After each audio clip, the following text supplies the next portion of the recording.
All right, joining us now, Marc Sumerlin, who's a former deputy director of the National Economic Council and perhaps on the list to be a Fed governor. Marc, it's great to see you. Thank you. You picked a hell of a day. Just real quick, I said, you know, if Trump wants to, he can turn Putin's spigots right off. Sanctions, high tariffs, keep him out of the SWIFT system, keep him off the Fed wire. You know, the payment system can stop them cold, Marc. I hope I got the story right, but I think I do.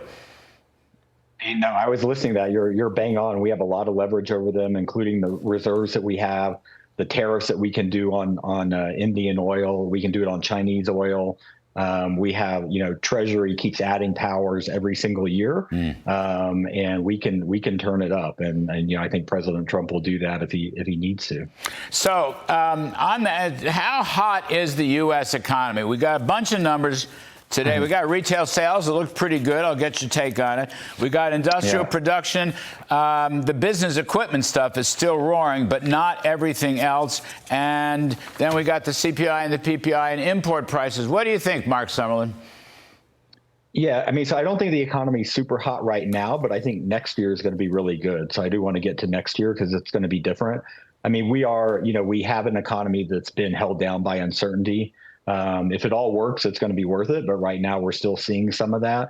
And there are parts of the economy doing very well: business equipment, AI. Everything I hear about AI from businesses is it's coming on sooner than we thought. And there are parts of the economy not doing great, and that's housing because mortgage rates are too high. And it's kind of the weak hiring because of the uncertainty that's going on out there. But there's, you know, next year, I think growth is going to be something close to 3%. And this year I have it at 1.5%. So I think there's a lot that's going to be happening next year that's exciting on taxes and AI that's going to make it so better days ahead. So Jay Powell keeps whining about tariff inflation. All is, I just don't see it generally, Marc Sumerlin. I know, you know, you have some individual prices go up, some prices go down.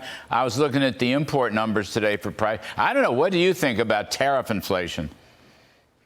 Yeah, I mean, it's not there at the macro level. And so we can see like 6-month annualized CPI was 3.6 in January. It was 1.9 in this latest report. And part of that is due to falling oil prices. But you get credit for that when your strategy is to get the Saudis to add 2 more million barrels of oil a day onto the market. And so the overall macro picture is there's not inflation right now. It's within what I think the range should be for the Fed. And so I'm more concerned about, you know, the housing market and sort of getting the hiring stuff going again than I am on the inflation side.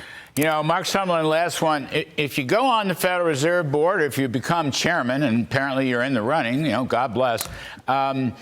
Scott Bessent and Chris Waller and others are saying rates, the target rate is at least 150 basis points too high. It shouldn't be 4.5. It should be something around 3.